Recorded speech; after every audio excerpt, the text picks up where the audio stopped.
আসসালামু আলাইকুম ওয়া রাহমাতুল্লাহি ওয়া বারাকাতুহু। প্রশ্ন করেছিলেন, মোবাইল দিয়ে কথা বলার সময় স্ত্রীকে যদি তালাক দেওয়ার কথা মাথায় আসে, মুখ থেকে বলিনি, তাহলে তালাক হবে কিনা? অনেক সময় অনেক রাগের কারণে মাথায় চলে আসে, এখন করণীয় কি?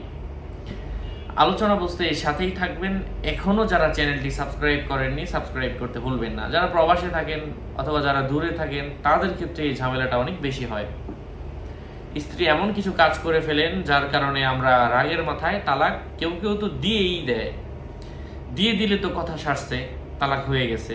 মোবাইলে তালাক দিলেও তালাক হয়, রাগের মাথায় দিলেও তালাক হয়। তারপরেও আপনি আরো নিকটস্থ ফতুয়া বোর্ডের সাথে যোগাযোগ করে মাসালা নিবেন যদি প্রয়োজন পড়ে। এখন রাগের মাথায় কেউ যদি 3 তালাক দেয়, 3টাই হয়ে যাবে।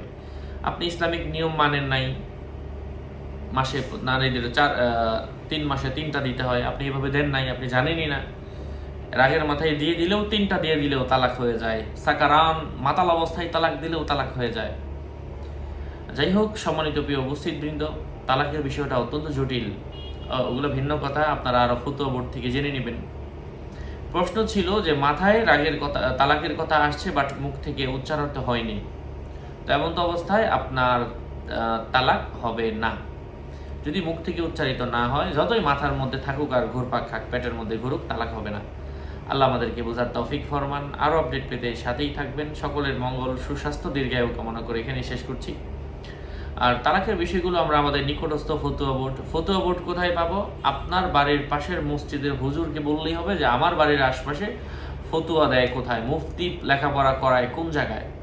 ওই মাদ্রাসায় গিয়ে যোগাযোগ করলে আপনি উত্তর পেয়ে যাবেন। সকলের মঙ্গল, সুস্বাস্থ্য, দীর্ঘায়ু কামনা করে এখানেই শেষ করছি। আমি আগেও বলেছি, ভেরিফাই চ্যানেলের ডিসক্রিপশন বক্সে ক্লিক করলে পেজ এবং আইডি আসবে। শুধু শুধু আমার নাম লিখে ফেসবুকে সার্চ করবেন না। আসসালামু আলাইকুম।